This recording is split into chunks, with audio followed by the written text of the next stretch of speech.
Ouch, was that a ghost? The following episode contains explicit content that some listeners may find disturbing. Viewer discretion is advised. Ouch, was that a ghost? With Liz? And not Lee. That's my Lee giggle. I love it. Mike's back joining us again as the fill-in because Lee seems to think it's more important to take care of a child than do a podcast. Priorities are so out of whack on that girl. She They doesn't even really understand. I remember when I had little kids, I just locked them in the closet and didn't even care. Especially when they were sick. I didn't want them around me, so. Definitely. Isn't that like the thing in the airplane when you're supposed to take care of yourself first? Yeah, something like that. So, sometimes I would even like cover them with honey and milk and just. Thanks for coming on and getting us canceled. Yeah, you're welcome. That's my job. I love it. FYI, my kids are healthy and well. All right, so today I'm doing a true crime. Ooh, true crime. The Black Dahlia. Have you ever heard of that? I have, actually. You have? Every true crime I do, Lee's like, I've never heard of it. Every cryptid I do, she's never heard of.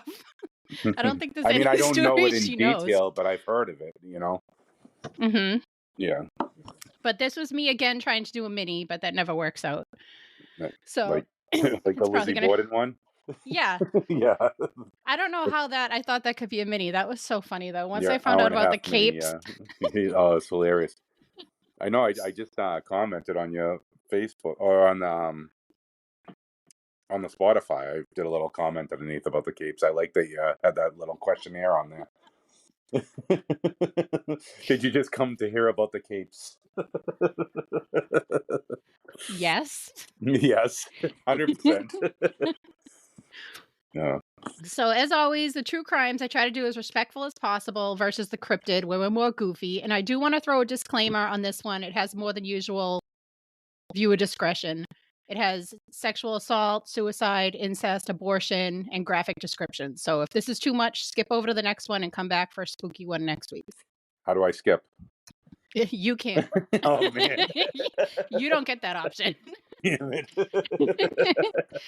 So this is one of the most infamous cold cases in the United States. People are still intrigued by this case because of the horrific acts and how difficult it's been to solve.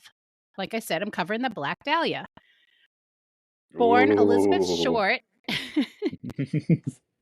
always think of I only really knew about this through the American Horror Story. Did you see that one? I did not. I never watched. I only watched a few of those seasons, a couple of those seasons, and barely watched those. Yeah. So Yeah, there were only a few really good seasons. They kind of suck too, a lot of them. Yeah. So Elizabeth Short was born July 29th, 1924 in Hyde Park, Boston, Massachusetts. To Phoebe May Sawyer and Cleo Alvin Short. She was the middle of 5 girls. It's like the opposite of my house. Her father, Cleo, was a U.S. Navy sailor, while her mother was a housewife. The family moved for a bit, but they ended up settling in Medford, Massachusetts, where Cleo built golf courses. Isn't that a cool job? You know it's Medfa, not Medford.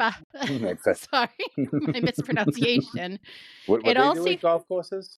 He would build golf courses. I'm picturing that he's building mini golf courses in my mind because it's more fun. You see windmills and stuff going Yeah, but it was probably like full golf courses. But this is my mind where it goes, like the clown mouth and all that stuff. So it all seemed to be going fine until in 1929, the stock market crashed and he lost like basically all of his money. So in 1923, his car was found abandoned on the Charles River Bridge. So that his family assumed he jumped. Elizabeth's mother then had to go to work, so she got a job as a bookkeeper to support the family. Elizabeth herself had lung issues. She had lung surgery at the age of 15, and she continued suffering asthma attacks and bronchitis through her youth. Oh, that sucks. Through her ute. Her ute. The 2 utes. At the advice of doctors... Going back to the mini golf course. Are you too good for your hole? Go home. Go home. Yes. At the advice of her doctors, Elizabeth would go and spend winters in Florida with her family for the dry weather. So in December of 1942, Elizabeth Elizabeth's mother received a letter from her presumed dead husband, and he was like, "Yeah, sorry, I'm alive, and I started over in California." So how many years was this? She was 18 at the time. No, how many So years had he been gone? he t in 1930 to 42, so 12 years. So he just pieced out for 12 years, went to Yeah. get the milk and never came back. He's like he's like, "Can I come back?" And the mother was like, "Nah." That's verbatim, "Nah." Nah, nah, So son. Elizabeth what a dick, though. Like, she has 5 girls, I and mean, back then, it wasn't easy for a female to, like, go and support a whole family. but I mean, he'd already gone and left. Why would he want to come back at that point? Did he have like a change of heart or like a, I don't know. That's so weird. He was like, "My child support is done because my kid's 18, maybe?" I have no idea. That's probably exactly what it is. I'm free of any obligations. Let me back. Such a scumbag. Ah, good But move. Elizabeth, who's now 18, she went to go stay with her father in California, who she hasn't seen since she was 6 years old. California was where Hollywood was anyways, and it was in its golden age. Everyone wanted to see movies or be in one. This was like the first round of kids that grew up going to movies with talking pictures. Ooh, very exciting days. But this was the first time there were actually like movie stars. There weren't just plays or silent films. Like actors and actresses were worldwide known now. And this was the Yeah. first time the kids grew up with that. So everyone wanted to be a star. So she was like, "Yeah, I want to go to California and, shoot my shot." All I think of is like, you got to be a star, kid. Like, Not gonna miss my shot. that's right. So getting to California, the rush of these kids meant a lot of them would be heartbroken, but Elizabeth was going to try to make it anyways. The Oh, I living wish her the arrangement best.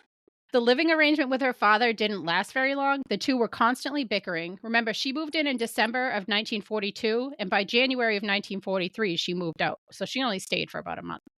Okay. Elizabeth took a job at the PX, which I had a whole explanation for Lee. I don't feel like I need to explain Military that to you. store. Yeah. Yeah. I understand what But it I is. had a whole paragraph of an explanation of what a PX was. No, I want to hear the paragraph though. Can we No, put it in forget just in it. case? It's basically a little shop for people on base. Oh wow, that's interesting. I'm really cutting it short is what I had. But this was at Camp Cook, which was an Air Force base. Yes.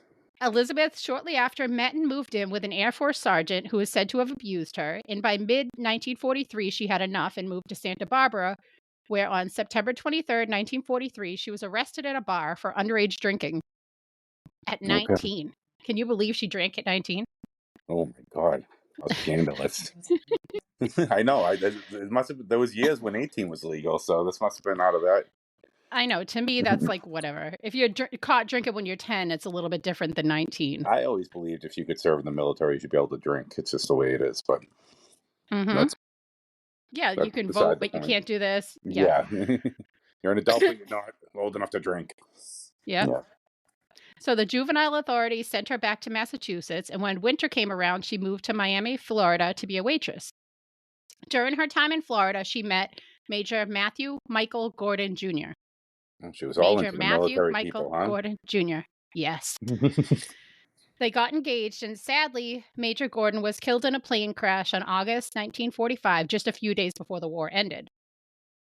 Now, in July 1946, she went to LA looking for a friend, but then she found out that he'd moved to LA. So she started staying just pretty much anywhere she could find. She'd stay at a hotel for a night or two, started crashing on people's couches. And then December of 1946, she went to San Diego and met a man named Robert Red Manley. Can you guess what color his hair was? Brown. Close. He offered close. Good old RRM coming in with his red hair.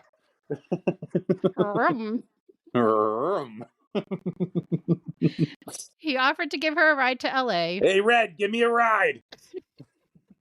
And they spent a platonic night together at a motel. The next day, he brought her to the bus station. What was platonic back in those days? Not getting it on. Oh, we're gonna sleep Butt to butt. Ooh. The next day, he brought her to the bus station so she could store her luggage. This is when Robert Red Manley claimed he dropped her off at the Biltmore in downtown LA. Hold on. That's not his name. This is when Rum claims he dropped her off at the Biltmore in downtown LA to meet her sister that was visiting. The next 6 days have unsuccessfully been attempted to be pieced together ever since. What happens after the Biltmore Lounge is a mystery to this day. After this, the stories branch out. One say that she went to a cocktail lounge down the street near the hotel. One account is that she was using the phone in the lobby. Some people say she never used the phone. No one's really sure. But Rum seems to be the last person that saw her alive. Okay. On the morning... So Rome is the top suspect at this point. You solved it. You're my new Lee. You have to say zoinks occasionally then. Oh, I can't do that. I can't steal all her lines. I gotta make up my own. Gosh, I'm sorry. I lied. What'd you lie about? No, that's Lee's line. In every episode, at one point, she's like, I lied. Oh, like, I know, what is I know wrong she does. with you? She does lie a lot and admits to it. About It's nothing, amazing. too. I know. She'll be like, I'm wearing a purple shirt. No, I lied. It's pink. They told my kid to eat a diet. I lied. They didn't. My kid doesn't eat yet. Oh, she's the best. She's the best. I'm going to have her edit this so she has to listen to it all. Yes, good. So on the morning... We're unsolved for 6 days. What are we doing now? On the morning of January 15th, 1947, at the Leimert.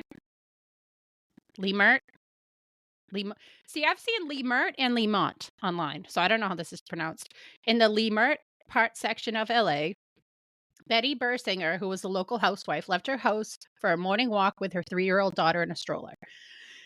As she neared the corner of 39th and Norton, she passed overgrown weeds and a lot of vacant lots surrounded by abandoned trees because all the construction kind of halted because of the war in this area. So it was just kind of like a whole abandoned field, abandoned houses, just like an eerie area. Did you say abandoned trees? Did I? I think you said abandoned trees. I don't know what kind of trees are getting abandoned, but I feel bad for them. I'll adopt one. Poor Chippendale. Yes. Poor little spruces. Betty saw something about a foot in from the sidewalk, something white. It was an abandoned area where people would regularly dump trash, so she just shrugged it off and continued her walk. As she got closer, she saw it was a ghostly white plastic department store mannequin, strangely posed with her arms over her shoulders, and her legs were obscenely staged, like spread apart. She saw it was split in 2 separate parts, about a foot away from each other, and to her surprise, the features were too real to be a mannequin. It was a pale white woman, laying in the grass with jet black hair. This was a severed body of a mutilated woman, with cuts all over her body, and her mouth was cut into a Glasgow smile. So her mouth was cut ear to ear. Yeah, like a Joker-looking smile. Yes, yeah. So it was like a permanent, grotesque parody of a smile. She let out a scream and maternally got her daughter out of there as quick as possible. She ran to a nearby neighbor's house and phoned the authorities. Officer Frank Perkins and Will Fitzgerald arrived at the vacant lot within minutes. And upon initial assessment, they immediately called for assistance because they saw this wasn't like an everyday murder. Yeah. The body seemed almost posed, making no attempt to conceal the body, like the killer was proud of his work. And it wasn't long until the crime scene had a crowd of onlookers. I don't know why this was such a normal thing back then. I get that like procedures changed over the years, but it seems like every old murder case I see, everyone just tramples the crime scene. Well, the thing, murders were like fantasized back then, like Jack the Ripper and stuff like that. They were made into like almost heroic figures. It was weird, but it really wasn't. I feel like that's strange. The world was just like doom and gloom. Like after the Great Depression, after a war, like everything just seemed kind of gray. Oh yeah, in my mind, until our generation came along, but. Yes, we fixed it all. No, I think the hippies brought it back. I know, that would be a cool era to live in. Yeah, that would have been fun. I mean, I don't know about women. Women were still fighting for rights and stuff, weren't they, back then? But I mean, it was better. Yeah, but then us women didn't have to wear bras. That's true. You did burn those motherfuckers. That's a bonus. Yes. So the autopsy revealed deep cuts and lacerations all over her body, including her face. And sadly, she was probably alive for the face lacerations Oh because God. it appeared bruising was starting, which would imply like blood was rushing to there. Yeah, She flowing still. Yeah. she had lacerations on her head. The wounds actually penetrated her scalp. She had contusions on her brain. She had brain bleed caused by blunt force trauma. She had ligature marks on her ankles and wrists. The crime scene and autopsy photos are very graphic, so know that if you decide to go to Google. Her Yeah, I don't think I'm gonna uterus, look at them, but I yeah, appreciate they're it. tough. Her uterus was removed. Her intestines were cleanly That's removed and tucked under the lower half of her body. oh And a hemicorporectomy was done to the body, which is a procedure that cuts from beneath the lumbar spine. And this is the only spot in the body where you can sever the body in half without breaking any bones. And it was done with such surgical precision, leaving no trauma to the internal organs and bones, which was taught in medical schools in the 1930s. oh, The body was drained of nearly all its blood, probably factoring into the paleness. She had chunks of flesh missing from her body, having been flayed, some on her upper thighs and some on her chest. And this gets worse and worse. Parts of the flesh, along with the pubic bone that was shaved from her body, was inserted into her vagina and rectum. oh God. And while they were checking her stomach contents, feces were discovered. So it can be assumed that she was forced to eat this while still alive. Oh my God. The lack of blood and the fact that her body was drained almost of all the blood led the authorities to believe that this was not the primary site and that she'd been killed elsewhere and dumped here. There wasn't a drop of blood at the crime scene, wet or dry. So this guy's chopping her up and doing surgical procedures to her. It's friggin' crazy. What a sicko, right? The Yeah. body appeared to be cleaned and scrubbed. Bristles were even said to be found on her body still from cleaning. The police determined she'd been deceased for about 10 hours prior to being discovered, and her death certificate listed cerebral hemorrhaging as a cause of death. Next to her body were a few old cement bags that had blood stains on them. Those might have been what she was moved in, and there was a heel print. I didn't see anything further about the heel print. I can only assume that other people trampled it. They tried to ID her through her fingerprints, which actually turned up pretty quickly because she applied for that job at the commissary at Camp Cook. Yeah. So they had her fingerprints on file, and they were able to identify her as 22-year-old Elizabeth Short. Her fingerprints turned up a second time because she was arrested for underage drinking a few months prior. The media and police started working together, but when someone in the LA Examiner got Elizabeth's name, they decided they were going to try to get an exclusive. So this asshole called Elizabeth's mother, Phoebe May. They got her number, gave her a call, and said, "Hey, Elizabeth just won a beauty contest. Can I do an interview with you and Oh get my more information God. on Elizabeth?" So her mother's all Without her excited, mother you know, even knowing about anything. Yep, she knew nothing. So she was like, Oh, "Oh, my daughter went to go be a star. She won a beauty contest." So she just starts gushing answers to her, any and all questions. And then when the newspaper got all the information they needed, they were like, "Yeah, she didn't win a beauty contest. She actually was brutally murdered." oh, what a douche. I'd shoot Like, him. That's crazy. what a dick, right? What a So the police poor gave her mom. mugshot photos. Hmm? The poor mom. I mean, I can't even imagine. Yeah, that's how you find out. You're all excited, and then they just break like the most horrific news to you in the world, like it's a Right. joke. The police department gave her mugshot photos to the media, and the media was disgustingly sensationalizing her murder to the public. They started painting a picture of her, trying to brand her as a sexual deviant. One headline says, "Sex fiend slaying victim identified." Yeah, let's And let's paint the victim as a bad person. That seems like the best idea. another article said she was victim material. They were assholes to her. One police report, not even just media, said she knew well over 50 men, like meaning she'd been with well over 50 men. Yeah. Like, how is that relevant to anything? And she was known to be, she didn't swear, not that that really matters, but she Yeah. wasn't a big drinker, and she was very selective of the men that she was with. But even if you're Regardless, it's promiscuous, irrelevant. it doesn't matter. Yeah. And some articles said, "Oh, she's just a teaser of men," with no facts behind anything, but the rumor mill was just going. Yeah, it's And it's too late gross. at that point. Once a newspaper puts it out there, it's done. Mm-hmm. Especially in those days, that's the only channel of information you're getting for the most part. And there's no checks and balances. It's whatever they say, they say. Yeah. This is so off topic, but did you ever hear about in the old elections, they used to go back and forth like that? And one of the elections, I forget which presidents they were, the guy was like so sick of trying to discredit the other one, he just started posting, "Oh, the other candidate is dead." And the newspapers all printed it. Do you know who these candidates were, or no? It was You've on heard of Drunk it. History. I gotta find the episode and send it to you. But they literally said, "Oh, this guy's dead." Oh, that's great. I definitely got to watch that one. That would be incredible. So the press dubbed her the Black Dahlia in reference to the popular movie out at the time titled The Blue Dahlia, due to the fact that she wore a lot of black sheer clothing and the fact that she was an aspiring actress.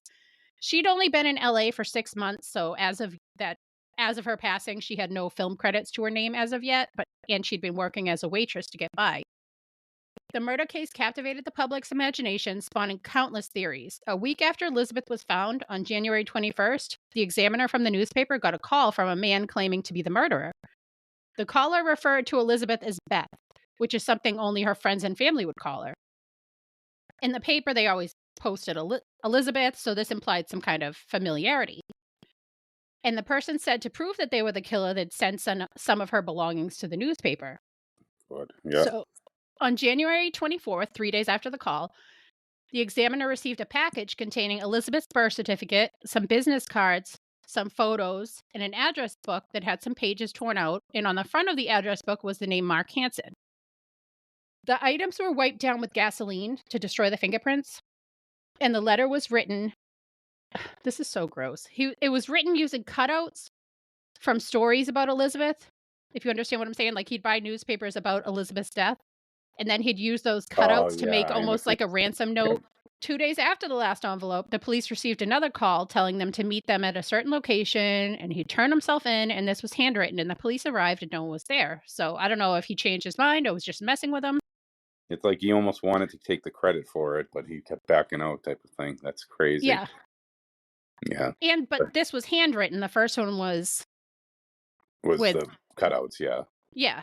Yeah. A little while later, the police received another letter saying that they changed their mind, and this was also wiped down with gasoline and again with magazine and newspaper cutouts.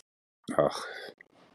The investigation led to over 150 suspects, and over 60 people falsely confessed. Yeah, like I said, they glorified murderers back then, so people probably wanted to take credit for the big crime that happened. Yeah, like, want to be in the newspaper for any reason whatsoever. Yeah, just give me my 5 minutes of fame.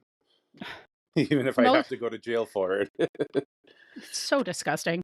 Yeah. Many suspects emerged, but eventually the case just went cold. There's many theories. Some say Orson Welles to Bugsy Siegel. Some say that she was in a relationship with Marilyn Monroe. I can't get into all the theories or else this would be a 10-parter, so I just picked the top 3. There was Robert Manley Red. I'm sorry, Rum. The man that dropped her off at the Biltmore and then went home to his wife. But was at he a 6:30 surgeon or p.m. had any medical history? He did not, but he was in the military. But that doesn't mean much. That doesn't mean much as far as that goes. Yeah. He passed 2 polygraph tests. He was even given sodium pentothal, which, again, I had a whole explanation of this for Lee, but it's basically truth serum. Yes. And I'm sure you're aware of this. Yes. And his story didn't waver, and he had an alibi. He claimed he met her about a month prior while she was waiting for the bus. They had a few dates, shared a motel room, and dropped her off and went home to his wife. The strange thing about... Rum seems like he's out of the question. But the strangest thing about his is he died accidentally, in quotes, 39 years to the day after dropping Elizabeth at the Biltmore because he fell off of the roof of his apartment building. Yeah, that happens. It's pretty normal. That's just, I don't know, that's a little bit wacky to me, but I don't know. Yeah, yeah. Another theory is that 3 men were involved with the murder. The 3 men being Mark Hansen, Leslie Dillon, and Jeff Connors. Mark Hansen was the name on the front of the address book that the media received. Mm-hmm. He was a well-known womanizer. He was very well off. He owned a bunch of nightclubs. He was just a well-paid guy. And what he did usually is if women were passing through town and needed a place to stay, he'd be like, sure, come stay with me, come have dinner. but he kind of expected something in return. Mm-hmm. Leslie Dilson, why do I keep saying Dilson? Leslie Dillon, he happened to be a bellboy at the Biltmore Hotel where Elizabeth was staying, and he was also a former mortician's assistant. Okay, so he had a little commonality with bodies and cutting them open. And the theory is being that Jeff Connors murdered Elizabeth at the request of Mark Hansen, who, like I said, owned the nightclub. Yeah. And it's said that Elizabeth spent a few nights with Hansen, but it's also said that during these nights, Elizabeth rejected his advances. And Hansen was very well off and known to help young women, but he wanted something in return. Mm-hmm. Leslie Dillon, this is funny, but it is. He called the police under an alias of Jack Sand. That was his alias when he called the police and confessed. Jack Sand. Good old Jack Sand. But he confessed to the LAPD that Jeff Connors was the one that murdered Elizabeth to keep her quiet about, quote, an affair not considered proper by the average person. Okay. Interesting. When questioned about the confession, he said he knew things about the case that weren't public knowledge. Specifically, she had a rose tattoo on her thigh. Mm-hmm. And that was one of the things that was placed inside of her and cut off. Oh, so he knew all this information? Yes. But then some articles say she never had a rose tattoo. So I don't know, but the majority say that this is true. Yeah, and he could also know someone who was familiar with a case too, or something like along those lines, I guess. But But if this did happen this way, then they assume it was done at the Astor Hotel, which was where Leslie Dillon was staying. And a manager named Henry Hoffman admitted that the morning that her body was discovered, that one of the rooms was covered in blood and fecal matter. No. If you remember, she was forced to eat that. And another room had bloody clothes of a female wrapped in a paper bag. So when he found this, what do you think he did? Probably cleaned it up, I would imagine. Exactly. That's his job. Yep. So witnesses recall seeing a man who looked like Hansen and a woman fitting Elizabeth's description. Hansen was quoted in 1971 saying, "She just asked for trouble. She probably went too far this time and just set some guy off into a blind berserk rage." None of them were ever charged with anything. Probably had too much money and paid people off. It's easy. Especially back then, it was a lot more corrupt. The world was just more No, corrupt. of course. Of course. So the next suspect is George Hodel. Ooh. In 1999, retired LAPD detective Steve Hodel was going through his dad's belongings, who had recently passed away. His estranged father, George Hodel, was described as having a distant personality, and he was a big part of Steve's childhood until he just up and left after Steve's 9th birthday. George Hodel was a very smart man, having scored as high as 186 on an IQ test, which is a point higher than Einstein. Hodel was in college at 15 years old when he started an affair with his professor's wife, and she became pregnant. Oh, interesting. And about getting things done, yeah.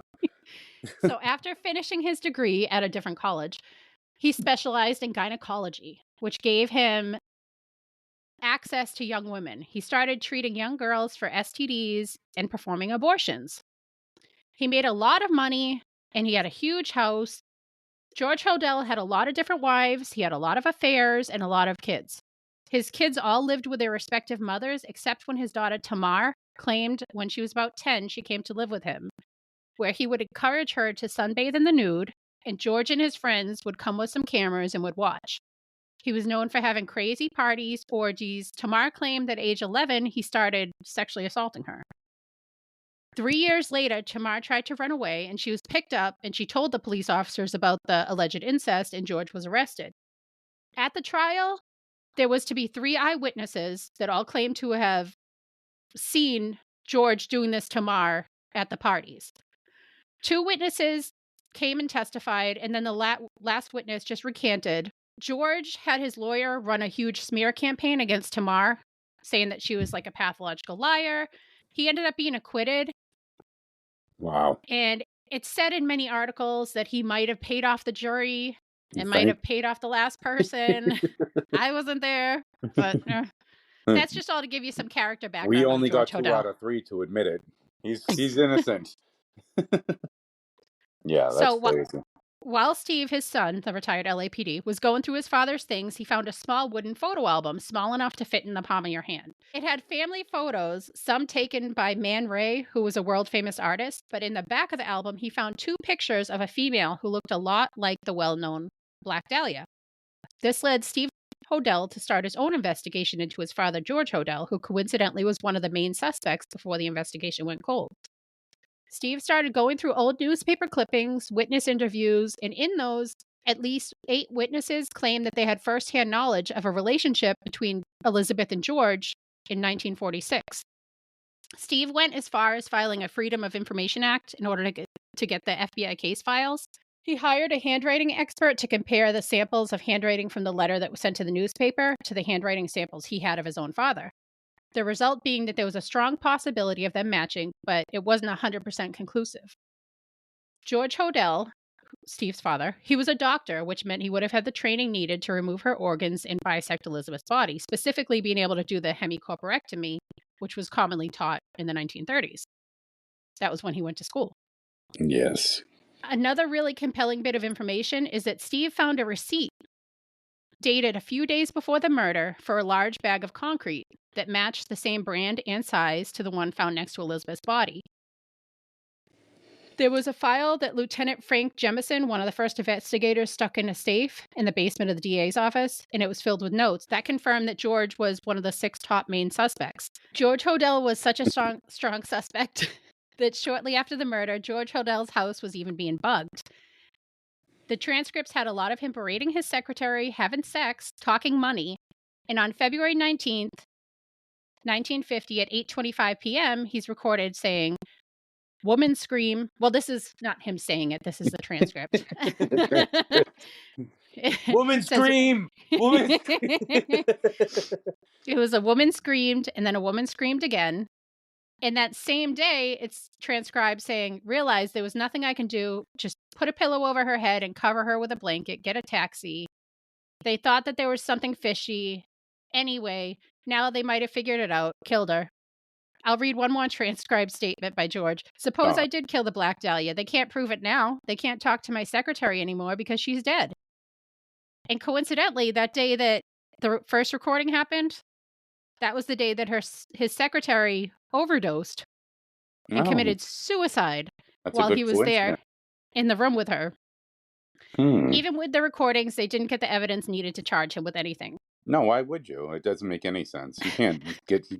That's Georgie Teflon. Nothing sticks to him. That's right. So go back to George Hodel's friend, Man Ray, the world-renowned artist. 2 of his pieces of nude females have a very, very strong resemblance to Elizabeth's body.